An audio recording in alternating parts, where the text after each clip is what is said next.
Hello, everyone. Today, I've been excited about this one for a while. We're going to talk about the wall. Okay? The wall. A little warning for some ladies and a broader perspective of the subject. But first, my dumb intro. Hello, ladies and gentlemen, friends and foes. My name is Jennifer Moleski. This is my YouTube channel. As I said, today we're going to talk about the wall because I am celebrating my 17th anniversary of hitting the wall because I'm 42.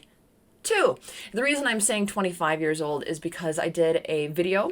Well, no, I attract a lot of a certain type of thinking person to my channel, and many of them have said that the wall is 25. So I'm using that, okay? If this is your first time here, welcome. If you are a repeat viewer, thank you so much. Welcome back. Tomorrow, I will be doing a video commenting on the comments that you give me today. Because I have a lot of comments, at the end, I will give a secret word that you have to use anywhere in your comment in order for me to consider conversing with you. You can comment or you can do an Ask Me Anything. If you have any questions about my experience with the wall, I will, if I answer you, I will be transparent and I will be honest. Okay, so let's start. So first, it would be helpful to talk about what is the wall. The most pointed and important definition of the wall is the point of no return for the ability to create children of your own. Healthy children with a healthy man in a healthy way. The biological wall is real and women walk up to it faster and hit it harder because of our biology. We just can't make babies, healthy babies, after a certain point. Is that fair? I don't know. I don't care very much. The wall can be a great tool for those women who use it correctly. For those women who realize that while it might feel like you're slowly walking to the wall, it is there and it is near. I think of the side mirrors where it said objects in mirror are closer than they appear. Like you're projecting out into a future, but it's near. So any woman who realizes that there is a wall and can accept it can accomplish the things that they need accomplishing before they hit the wall. So because of this, women face pressure to get their act together faster than men. And is that so bad? I don't know. This life has rules, just like any game, just like chess. If you learn the rules and you learn the odds, you can learn how to play better, and then you can win, or at least have good competition. Okay, so if you want a family, I'd like to encourage you to start. Don't postpone. Get going. Your biology has a wall. The only thing in contemporary time, I think, that really prevents women from creating a family before the wall hits them is they choose to focus and chase education, whose efficacy is scant anymore, or employment, which you have to do to pay for your shitty college education. Your education and career doesn't have a wall. It doesn't have a biological wall. There will always be competition, but competition isn't a wall. So know the difference, okay? But where do you want to utilize your youthful weaponry? And in what competition? In the career field or the academic landscape? Or do you want it, maybe, I don't know, for finding the best man to be the best father to your children and the best and most suitable husband for you for the rest of your life? You have to choose. Many women want children. Many women who want children regret choosing career and delaying family making because many of them don't get the option once the time is up. You have expectations when you're young, right? We all do. That can probably be fulfilled, but where do you apply them? What do you really want fulfilled? As you get older, if you hold on to those same expectations, they're less likely to be fulfilled. So many women become accustomed to attention from men in society, the looks, the choices, the cuddles, right, when they're children. And they think it's like a ground-fed spring, an oil reserve. It is this abundant and never-ending. But truthfully, that diminishes with the wall. And couple that, quite simple and obvious expiration date, apply that to the very real problem of achievement competition in couples. and how that lessens the possibility of meeting your expectations. Meaning, as I'll discuss later in a different context, people want to be around people who are similar. Birds of a feather, they flock together, right? So let's look at that in morals and values, for example. So if your values have been academic achievement, that can turn into career achievement, which often translates to financial achievement. And then if we apply the birds of a feather flock together, you've catapulted yourself into a land of very high expectations. Now, not only do you want a family, but you want a partner who is just as educated, who makes just as much money, who is as qualified for you as possible. But the top is lonely, right? As they say. Because now with your added qualifiers, those men who could make the cut according to you also, also have choices, and a lot of them. I'm going to be rude. I know it seems crazy that there are men in their right mind who wouldn't choose you, a highly successful, career-driven, achievement-oriented, business-savvy woman who is independent and achievement-oriented. But think about that through a family-oriented lens. For family, those traits are not highly desirable. For hiring in business, yeah, of course, yes. But men who also want a family want to provide for that family and know that their family is safe in mom's care.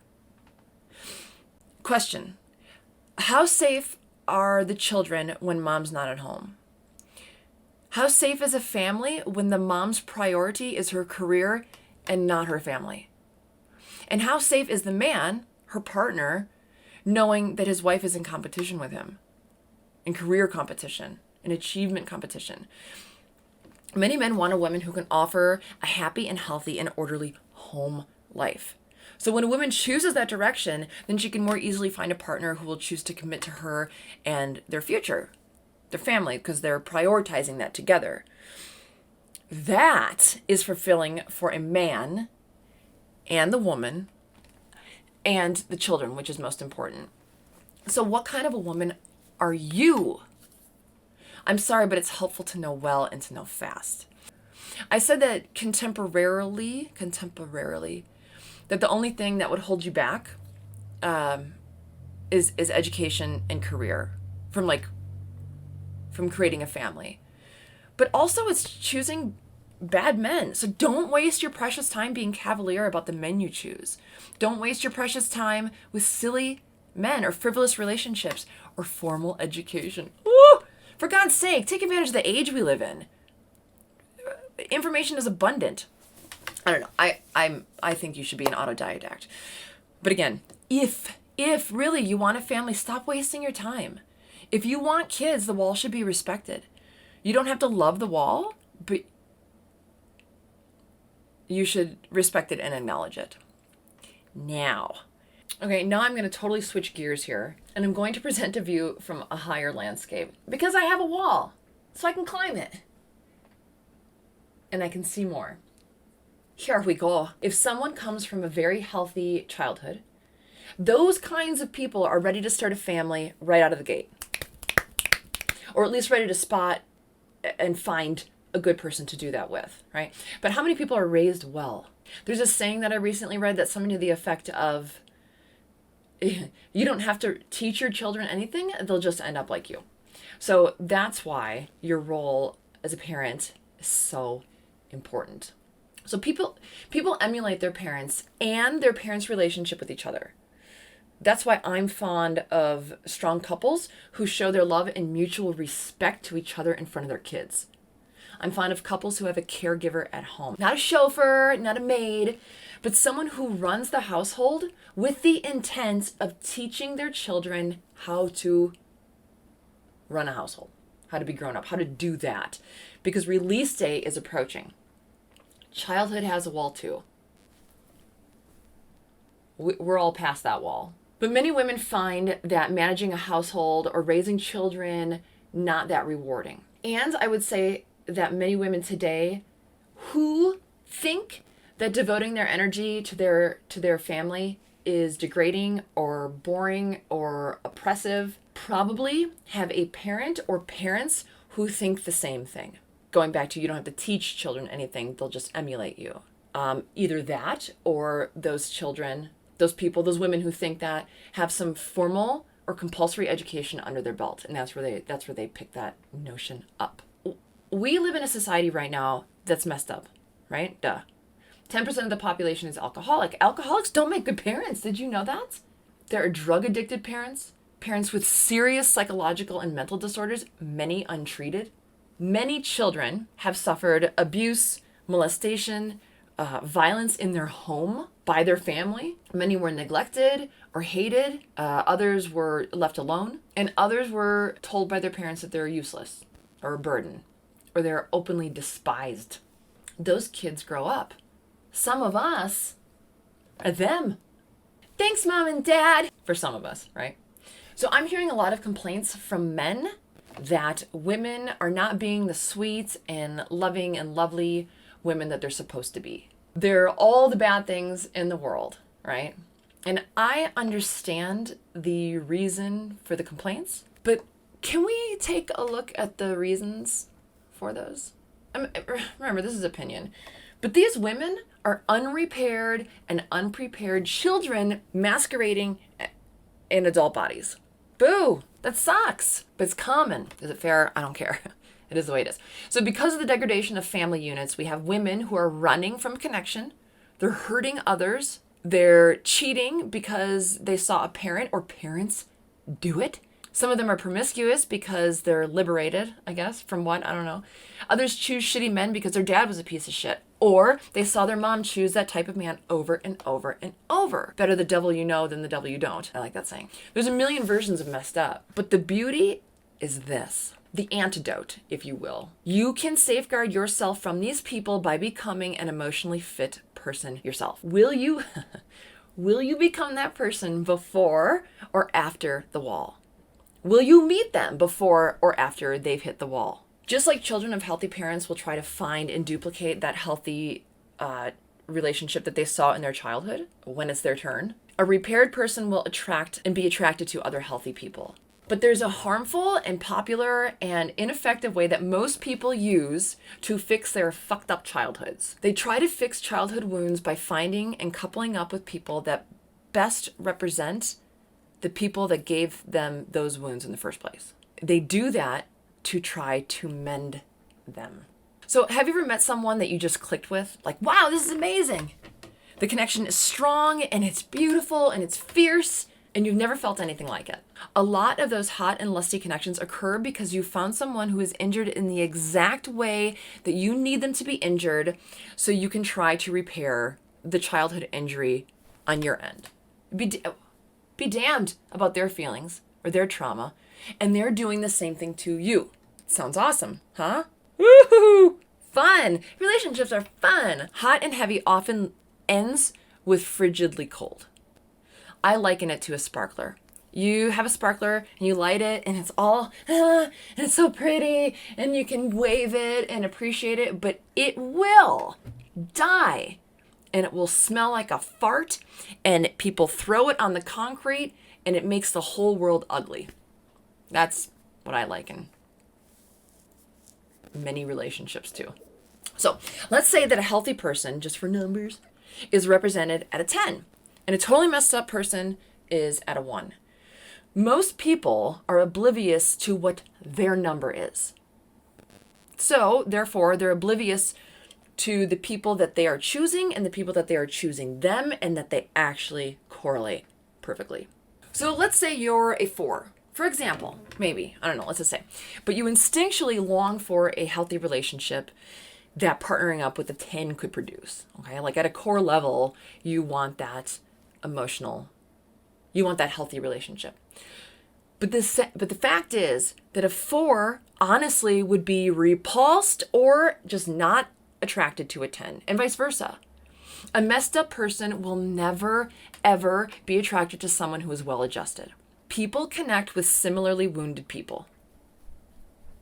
Your messed up wiring filters out solid people. And because it's easier truth be told, it's easier for people to say that they're unsuccessful in relationships because other people. But when someone says that, when someone blames other people, they won't do the repair work that is needed in order to find a good person. So they're doomed. They are doomed for failure and unhappiness. If I had dating advice for grown-ups, my advice would be anyone who's listening, who is injured, hurt, pissed off, has a hard time connecting with others, is childish, mad, is filled with rage, and is interested in not being those things. My unsolicited advice would be to take at least a year off from dating and repair yourself by yourself. No dating, no sex. No dating, no sex. If done correctly, if the time is utilized well, your mind and perspective will improve. By not muddling your heart with more unhealthy relationships, you can reparent, recalibrate, reconstruct, rewire alone. You might cry a lot. Or you're going to have rage and anger and blame until you stop crying, the rage goes away, the blame goes away, and you're left with you. A wonderful and healthy version of yourself. I was neglected. So I chose people who would neglect me instinctually. I just did it. I did it on accident, and I picked them well. I was a magnet to them, and they to me, right? But what I really wanted was a healthy relationship. What I really wanted was an affectionate, considerate husband. I wanted to be a considerate and honorable wife. I wanted to dote on the right person and have that be appreciated and reciprocated. But here, I'm going to tell you this honestly. But when I came across a man who treated me well, I was turned off. It felt weird. It was totally foreign. It felt very uncomfortable. This is why I like that saying, Groucho Marx, I'd never be a member to any club who would have me as a member. It's like anyone who's good enough for me, I'm not good enough for them type of a deal. And I knew this couldn't continue if I were to ever find myself in a healthy relationship. And I knew that I wanted healthy.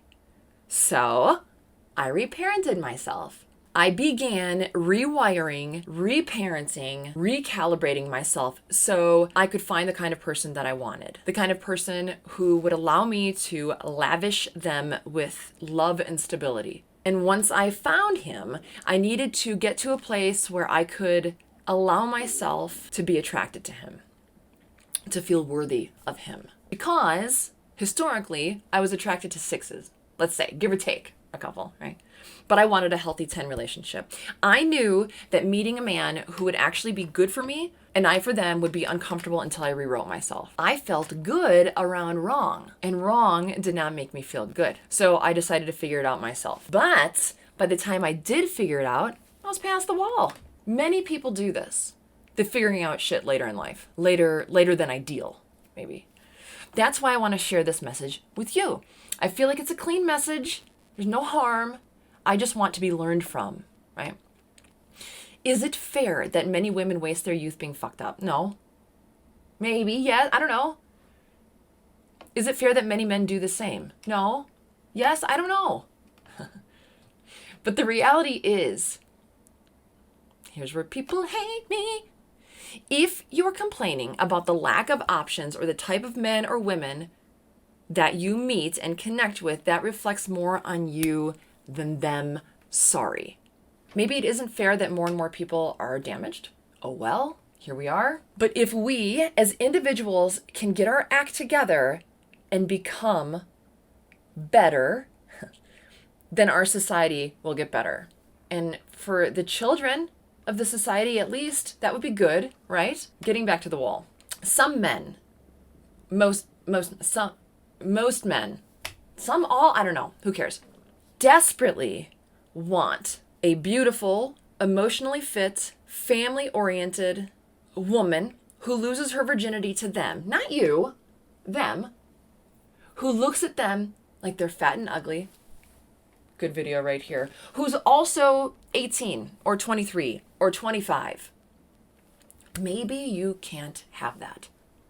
Maybe you can. Je ne sais pas. But beyond children, what do most people want? What do most people need? What are we wired for as humans? Most people want connection. We're wired for it. Most people want someone to love and someone to have love them. But some of us will meet someone who has hit the wall. It's true. I'm sorry. That's a fact. The ability to make a great partner and choose a great partner comes later for some of us. Not for all. Maybe not you, but it did for me. And that's okay with me. The biological wall is real, but it doesn't have to affect your romantic life. Sure, you want a young hottie. I get it. Most people grow up and at some point say, that would be nice to have a virgin hottie who loves me. But a lot of people get to a point where like, I just want someone who's attractive, and quality, who loves me that I can love. I'm past the wall and you could not pay me to re-enter my 20s. I personally love getting older. Some people don't. Some people hate it. Some people mock it. Some people disrespect it. They think it's the end of the world. They think it's the end of their world. But there is a wall. But it is also a start of a new season. Here's the way I see it. Youth is a time for exploration, and it's a time to take from others. Love, attention, advice, guidance, mentorship. You are being built, molded. But once you hit the wall, you have something to climb to see the big picture. Now, I, being one who has hit the wall, can be the one to give advice, love, attention, mentorship, guidance, counsel. It's rather my responsibility, and I like it. I think it suits me well. How you think is what you'll experience. You will find what you're looking for. So what do you want to find? Maybe you really think that those of us past the wall are genuinely no good. Throw away, time is spent. And if you really think that, that's okay. That's fine. I'll leave you there. It's good. But here's my concern for those of you out there who are just mad at the opposite sex. For those who have been burned and think that fire is the only possibility in a relationship, that the fart smell is the only thing that you're going to get out of a relationship. Can you guys hear my stomach? I ate so much yesterday and now I just don't want to eat at all. Anyway, I'm afraid that you could be hurting your future self by putting yourself into a lonely corner of superiority. If you quarantine yourself from every man because they're all pigs, or from all women, especially ones who have hit the wall because you're getting older too, you may set yourself up to resist what you need and want at some point in your life. There may be a person out there who could provide you romantic love and intimacy and kindness and physical touch and a good laugh and philosophical debate, whatever you want. Maybe they're young and maybe they're not. I just don't want you to end up being alone. I just don't want you to be the reason that you end up alone. I'll leave you with the story. There's a king and he takes over a new kingdom and he has 2 scouts and he tells the one scout, I need you to go look for weeds. I need to see if this land is shitty or not. Find weeds, go weeds. And he tells the other man, it's a man. He sends the other man out and the idea is to scout for fruit trees and flowers. I want to know what kind of kingdom I have. What do you think happens? The scout looking for the weeds comes back and he's like, this is the worst kingdom I've ever seen in my life. This is so bad. We got a bad deal. We took over a bad kingdom. And then the flower guy comes and says, this is the most beautiful land I have ever seen. There's flowers and apples and fruit trees and apricots everywhere. Good job, king. I know, the story's over. I know that there are weeds in the kingdom, but sometimes it's nice to focus on the flowers. I'm climbing my wall and I see flowers. What do you see? Do you want me to see weeds? Do you want to see weeds? Lots of people see weeds. You'll have no problem connecting with them if that's your jam. You don't need my help. And I don't need convincing that there's weeds out there, but fuck them. Fuck them weeds.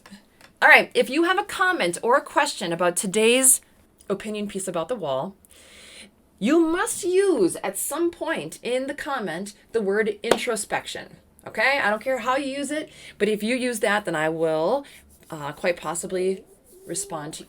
There's my stomach again. Can you hear that? I will quite possibly respond to you tomorrow. Okay, everyone, be well. No matter how old you are, you can... It's your life. No matter how old you are, this is your life. Okay, everyone, be well. Happy birthday.